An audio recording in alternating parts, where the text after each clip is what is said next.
오늘 우리에게 주시는 하나님의 말씀은 요한복음 2장 1절부터 11절까지 말씀입니다. 여러분, 요한복음 1장 말씀에 보면 하나님은 빛이십니다. 예수님은 빛입니다. 그런데 빛을 모르는 존재가 있습니다. 바로 그것은 어둠입니다. 어둠의 존재는 요한복음 1장 11절 말씀에 보면 영접하지 않는 자라고 말씀합니다. 여러분들은 빛의 사람들입니까? 어둠의 사람들입니까? 자, 리슨 합시다. 들어야 돼요. 어둠은 들어도 모릅니다. 어둠은 빛이 있어도 빛을 모릅니다. 여러분은 빛입니까? 어둠입니까? 여러분은 들을 귀가 있는 자들입니까? 귀는 이때 들을 수가 없는 자들입니까? 요한복음 2장 말씀을 들으면서 오늘도 살아서 역사하시는 하나님의 음성을 들으시는 이 시간 되시기를 바랍니다. 같이 읽습니다. 사흘째 되던 날 갈릴리 가나에 혼례가 있어 예수의 어머니도 거기 계시고 예수와 그의 제자들도 혼례의 청함을 받았더니 포도주가 떨어진지라 예수의 어머니가 예수에게 이르되 저들에게 포도주가 없다 하니 예수께서 이르시되 여자여 나와 무슨 상관이 있나이까 내 때가 아직 이르지 아니하였나이다. 그의 어머니가 하인들에게 이르되 너희에게 무슨 말씀을 하시든지 그대로 하라 하니라. 거기에 유대인의 정결 예식을 따라 두세 통 드는 돌항아리 6이 놓였는지라. 예수께서 그들에게 이르시되 항아리에 물을 채우라 하신즉 아기까지 채우니 이제는 떠서 연회장에게 갖다 주라 하시매 갖다 주었더니 연회장은 물로 된 포도주를 맛보고 어디서 났는지 알지 못하되 물 떠온 하인들은 알더라. 연회장이 신랑을 불러 말하되 사람마다 먼저 좋은 포도주를 내고 취한 후에 낮은 것을 내거늘 그대는 지금까지 좋은 포도주를 두었도다 하니라. 예수께서 이 첫 표적을 갈릴리 가나에서 행하여 그의 영광을 나타내심에 제자들이 그를 믿으니라. 아멘. 아멘. 오늘의 스토리는 갈릴리에서 시작합니다. 갈릴리는 예수님께서 사역을 시작했던 마태, 마가, 누가복음, 공관복음의 주요 사역지의 센터이기도 합니다. 예수님의 제자들을 이 갈릴리를 중심으로 해서 제자들을 또 픽하셨죠. 그런데 이 갈릴리는 예루살렘과 비교해 볼 때 북쪽입니다. 북쪽에는 누가 있죠? 북한이 있잖아요. 거기도 두로와 시돈과 암몬이 있어요. 북한이 있단 말이에요. 그래서 늘 외국 사람들이 왔다 갔다 하기도 하고 예루살렘에서 멀고 옛날 북왕국 이스라엘이 섬겼던 그런 모습들 이런 것들을 그 영향력을 갖고 있을지도 모릅니다. 이 갈릴리는 조금 위에 올라가면 단이 있죠. 이 단을 중심으로 해서 이방 민족들이 살고 있기 때문에 이방 민족들이 수시로 갈릴리로 넘어옵니다. 그래서 갈릴리에서 신앙을 지킨다라는 것은 그렇게 쉬운 일은 아닙니다. 그런데 바로 그곳에서 예수님께서 사역을 시작하십니다. 왜냐하면 이제 새로운 역사를 시작하시는 거죠. 마치 하나님께서 아브라함을 부르셔서 갈대아 우르에서 하란을 거쳐서 이스라엘로 오게 하셨던 것처럼 이제 예수님께서 새롭게 시작하는 거예요. 아브라함 때에는 한 명을 불러서 새로운 민족을 시작하셨다면 이제 예수님을 통해서 이제 새롭게 시작을 하는 거죠. 그래서 지금 이 시간 주님께서 갈릴리 이 지역에서 우리 교회에서 어찌 보면 영적으로 우리가 믿음을 지켜나가는 게 쉽지 않은 그런 지역, 그런 세상, 그런 환경 가운데 살고 있는 우리에게 오신 거예요. 빛으로 오신 거죠. 빛으로 오신 겁니다. 근데 빛으로 오셨는데, 빛으로 오셨을 때 그 빛이라고 깨닫는 이들이 있는가 하면 빛을 깨닫지 못하는 자들도 있습니다. 주님께서 빛으로 오셨습니다. 그리고 이제 결혼식에 참여하게 됩니다. 예배는 결혼식이에요. 예배는 잔치입니다. 우리 예배를 통해서 하나님의 천국 잔치를 경험하게 되고, 예배를 통해서 하나님의 풍요와 하나님의 위로와 하나님의 긍휼과 하나님의 사랑을 경험하게 됩니다. 결혼은 신랑 신부만 즐거워하는 것이 아니라 모든 사람들이 와서 즐거움을 누리고 즐기는 것입니다. 예배를 드린다라는 것은 여러분들이 제가 말씀을 증거할 때 저만 말씀을 증거하는 것이라고 생각하실지도 모르는데, 실제로 말씀은 저 혼자 절대로 전하지 못합니다. 말씀을 전할 때는 말씀을 듣는 자들과 말씀을 전하는 제가 하나가 되어서 하나님께 예배를 드릴 때, 또 하나님의 음성을 들어서 전달할 때, 아멘 할 때, 빛이 진정한 빛으로 느껴질 때, 그때 진정한 말씀의 선포가 선언되는 시간이 되는 것입니다. 제가 얼마 전에 찬양을 하면서 찬양에 감동되어서 눈물을 흘리면서 찬양을 했습니다. 이제 권사님들과 함께 권사님 식사를 하실 때 이제 저도 이제 가서 인사를 드리잖아요. 그랬더니 한 권사님이 점잖게 저한테 이렇게 말씀하십니다. 목사님, 네, 오늘 알러지 걸렸어요? 왜요? 목소리가 이상해. 저는 이제 막 성령에 감동되어서 막 눈물을 흘리면서 찬양을 한 건데, 권사님이 보실 때에는 그런 게 안 보였던 거죠.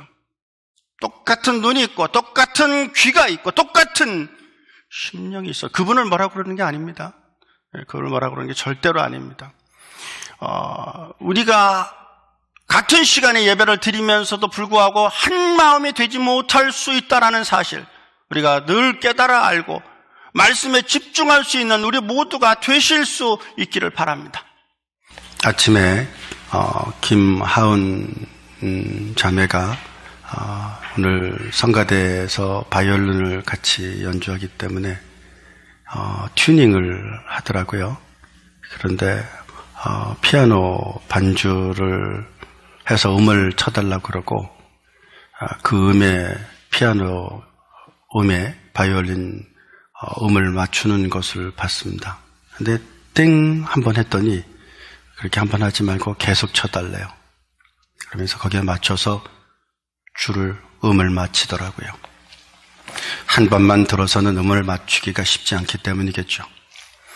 따라서 이 시간 우리 하은 자매가 피아노 소리에 맞춰서 자기의 바이올린에 음을 맞췄던 것처럼 여러분들의 심령을 오늘 주님께 맞추실 수 있는 이 시간이 되실 수 있기를 바랍니다. 하나님께서 이 시간 여러분들을 예배를 통해서 말씀을 통해서 이제 천국잔치에 부르셨어요. 예수님을 부르셨고, 또 그곳에 예수님의 제자들도 함께 오셨고, 그곳에 예수님의 어머님도 함께 오셨습니다. 그리고 지금 이 시간 주님께서 오셨습니다. 여러분들의 삶에도 늘 주님을 모실 수 있는 여러분들 되실 수 있기를 바랍니다. 오늘 결혼식을 통해서 주님께 초청을 했습니다. 여러분, 우리가 새로운 시작을 할 때마다 우리는 주님을 초청해야 됩니다. 주님을 모셔야 됩니다. 주님을 우리의 중심으로 모셔야 됩니다. 그럴 때 그 가정이, 새롭게 시작하는 가정이 하나님 중심으로 아름다운 가정이 될 줄로 믿습니다. 주님께서 오셨습니다. 그런데 그곳에 포도주가 떨어졌습니다. 결혼은, 삶은 즉 즐거움을 준비하는 것이 삶입니다. 그죠? 늘 삶을 즐거움으로 준비하죠. 근데 즐거움으로 준비하지만 늘 똑같은 즐거움이 시작되거나 연출되지는 않습니다. 인생은 아픔도 있고 슬픔도 있고 고통도 있고 절망도 있어요. 왜냐하면 그것을 통해서 하나님께 나아가도록 하기 위한 하나님의 섭리이기 때문에 그래요. 그것을 불평하면 인생은 힘들어지고 어려워지고 괴로워집니다. 그러나 그런 일들을 통해서 주께 나아가면, 주님께 나아가면, 우리 주께 나아가면 그것을 통해서 내가 사망의 음침한 골짜기를 다닐지라도 주님과 임마누엘이신 주님과 함께 한다면 어떠한 삶 가운데서도 주님을 찬양하고 하나님께 예배하고 그 삶 가운데 기쁨을 누리게 되는 인생을 살게 될 줄로 믿습니다. 근데 포도주가 떨어졌어요. 위기였어요. 여러분, 새들이 이제 독수리 같은 혹은 부엉이 같은 그런 새들이 이제 큰 새들은 날려면 쉽지 않아요. 이제 알을 까서 이제 새끼가 나오면 어미들은 이제 모이를 열심히 갖다 줍니다. 그래서 거의 이제 엄마만큼 아빠만큼 겉으로 보기에는 좀 표시가 안 날 정도로 커져요. 그럼 이제 날아야 돼요. 자, 날기 시작할 때 부모들이 가장 먼저 하는 것이 뭘까요? 여러분들, 이제 아기 새들이 날 준비가 됐습니다. 엄마처럼 아빠처럼 이제 힘도 세진 것 같아요. 겉으로 볼 때는 어른이 다 된 것 같아요. 그럴 때 부모 새들이 가장 먼저 하는 것이 뭘까요? 먹이를 가져다 주지 않습니다. 먹이를 가져다 주지 않아요. 튼튼했던 아기 새들이 점점 몸이 줄어갑니다. 그래도 부모님은 그 아기 새에게 모이를 갖다 주지 않아요. 왜 모이를 갖다 주지 않냐면 몸이 뚱뚱해서는 나를 수 없기 때문입니다. 엄마 아빠는 멀리서 모이를 보여줄 뿐이에요. 네가 먹고 싶다면, 네가 배부르고 싶다면 날개를 펴라, 그리고 내 몸을 던져라 라고 말합니다. 아기 새들은 생각할 겁니다. 엄마, 난 날 수 없어요. 아빠, 나는 날 준비가 되지 않았어요. 그럴 때 부모님은 어떻게 할까요? 굶어 죽어라. 그런데 어떤 부모가 굶어 죽기를 원하겠습니까? 어느 부모도 굶어 죽기를 원하지 않습니다. 심지어 참새들은, 새들이 많죠? 우리 동네에도 참새들이 많습니다. 엄마 참새, 아빠 참새를 잃어버리는 애기 참새들도 있어요. 그죠? 그럴 때 항상 이웃 참새가 애기 참새에게 먹을 것을 갖다 주어서 아이들이 자라게 하는 게 새들의 세계예요. 그런데 왜 엄마 독수리가, 왜 아빠 부엉이가 아이가 굶주려 가고 있는데 튼튼하게 먹여놓고 이제 살만하다고 생각해서 이제 인생이 아름답다고 생각했는데 왜 굶주리냔 말이죠. 왜 먹을 것을 주지 않느냔 말이죠. 뚱뚱해서는 날 수가 없기 때문이에요. 여러분, 오늘 주님께서 천국잔치에 오셨습니다.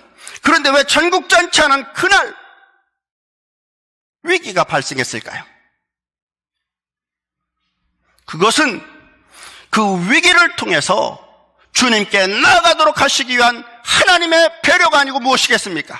하나님의 섭리가 아니고 무엇이겠습니까?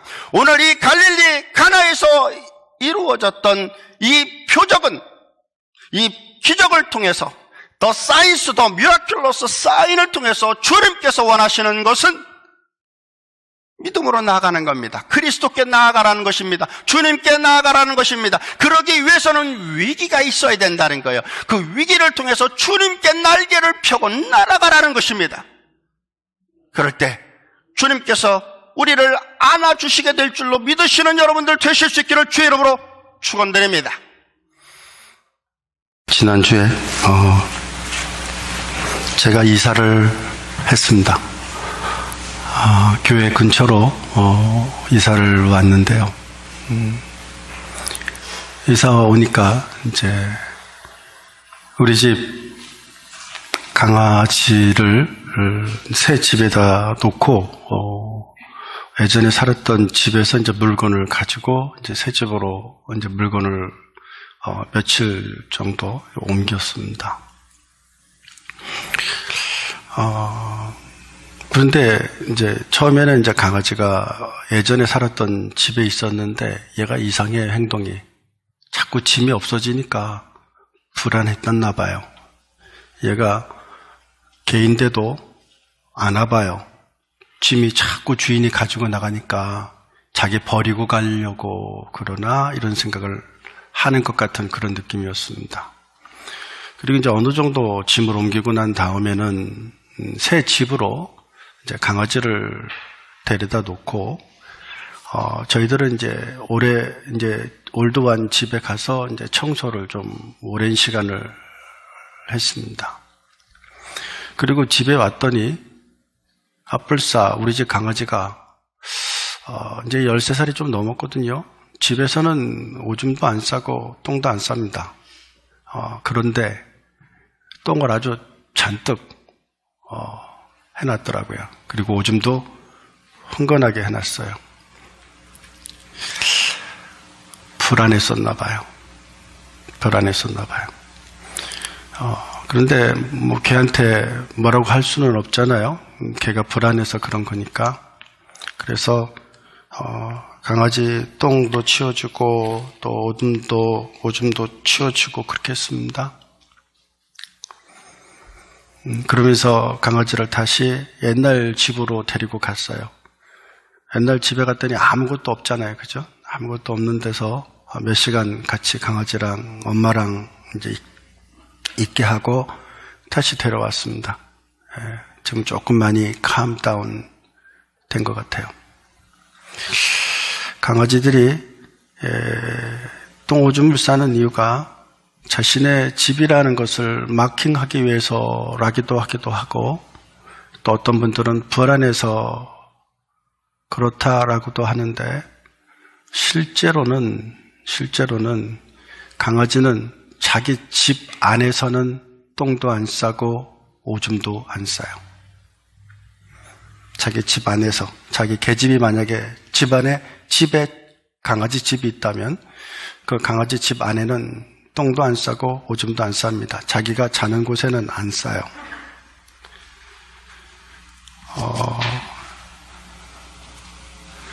여러분, 강아지들이 자기의 집 안에는 똥을 싸지 않는다고 그랬죠?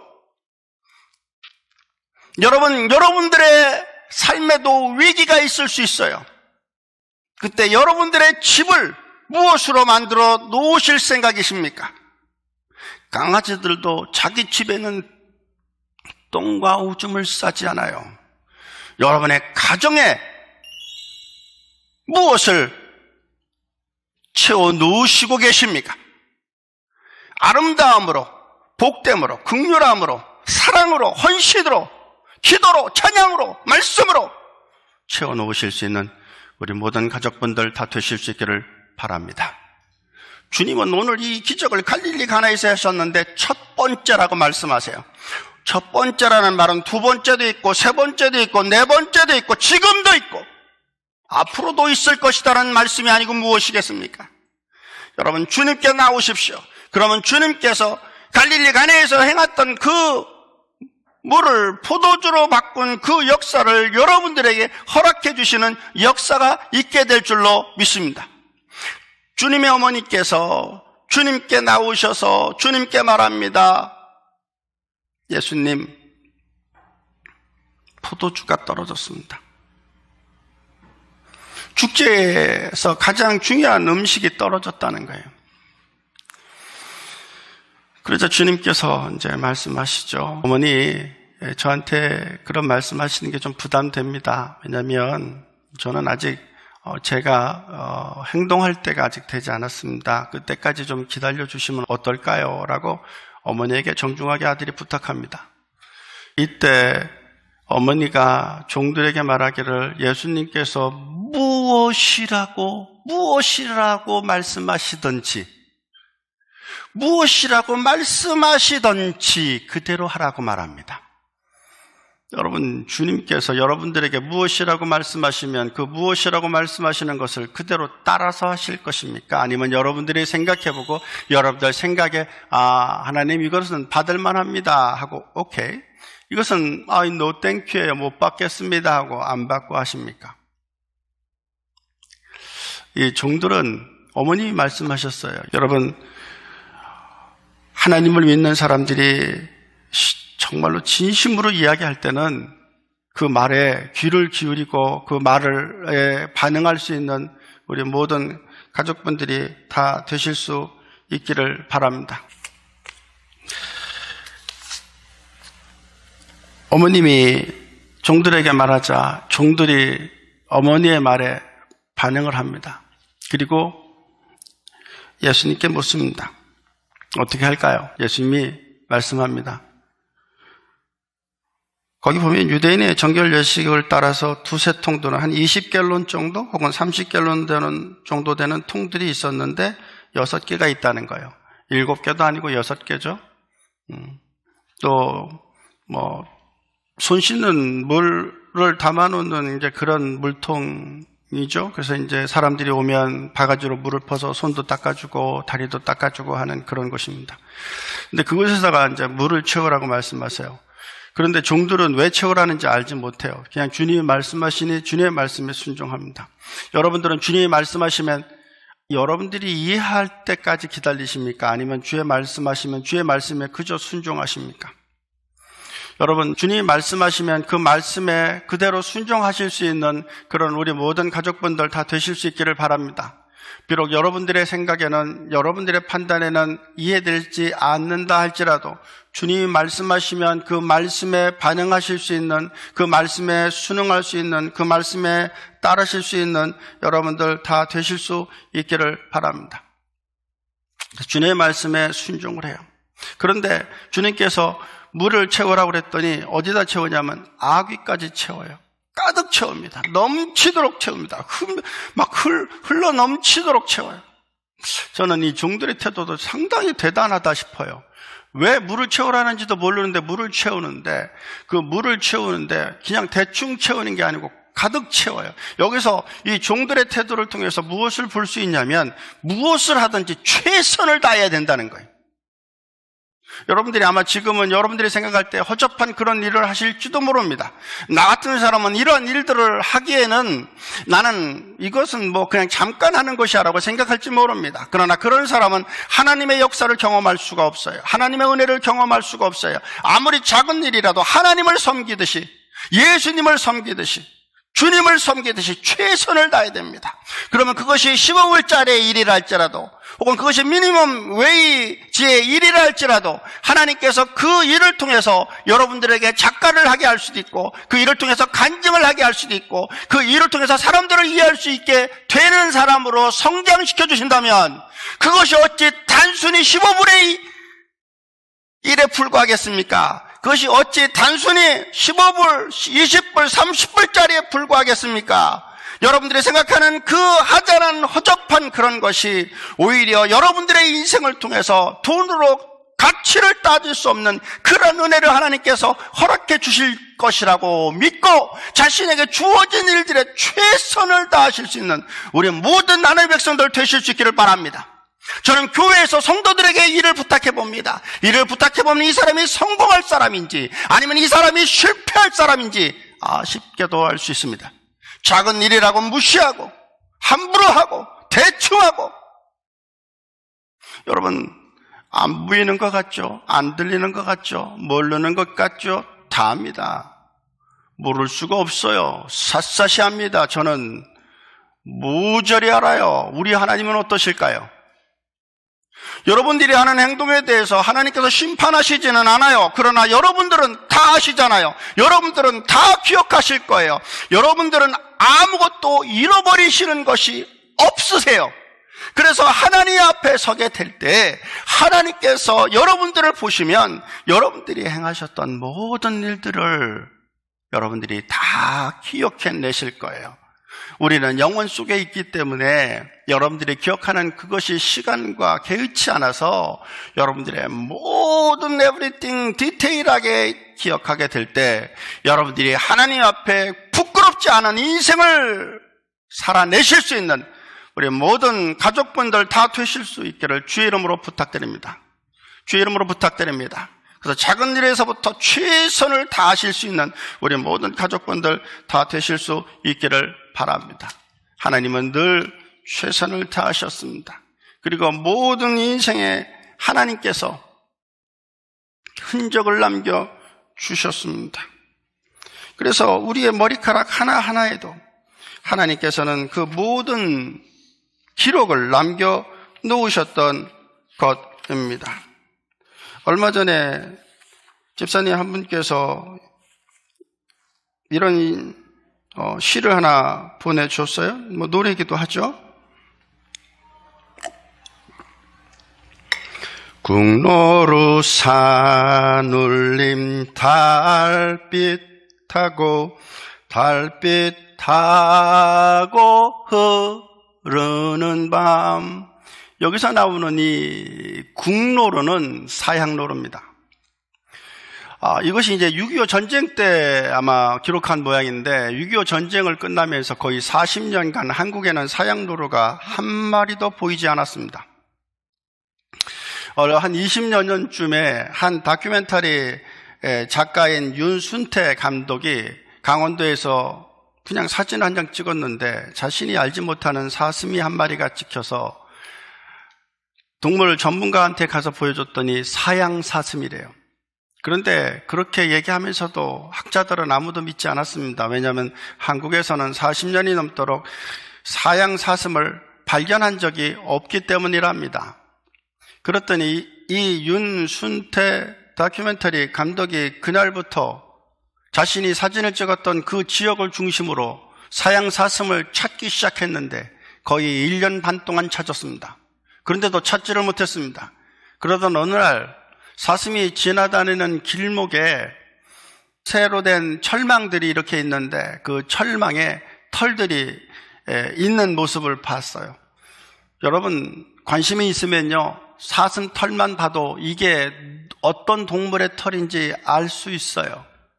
그래서 이 털을 봉지에 넣어가지고서는 DNA 검사를 했는데 DNA 검사를 했더니 그것이 사양 사슴이 맞답니다. 사실 제가 몇 주 전에 여러분들의 머리카락 하나하나도 하나님께서 그것을 세신다는 그 뜻이 기억한다는 뜻이라고 말씀드린 것이 기억나십니까? 여러분의 머리카락 하나만 있어도 이것이 누구의 머리카락인지 안다는 이야기를 하신 것이 기억이 납니까? 사실 이것이 다큐멘터리를 보고 얼마 안 돼서 하나님께서 저한테 주셨던 인사이트입니다. 여러분, 하나님은 우리 머리카락 하나하나에도 나의 모든 것을 다 기록해 놓으시는 거예요. 그런 하나님께서 여러분들을 모르시겠습니까? 여러분의 눈물을 모르시겠습니까? 여러분의 한숨을 모르시겠습니까? 오늘 이렇게 위기를 경험하고 있는 이 결혼식을 하고 있는 이 신랑과 신부 혹은 이 가족의 위기를 모르시겠습니까? 하나님은 모든 것을 아세요. 그러기에 위기 가운데 있을 때 여러분 예수님의 어머님처럼 주님께 나아가 기도하시고 간구하시고 주의 음성을 들으실 수 있는 우리 모든 가족분들 다 되실 수 있기를 바랍니다. 여러분들에게 문제가 있습니까? 여러분들에게 슬픔이 있습니까? 여러분들에게 아픔이 있으십니까?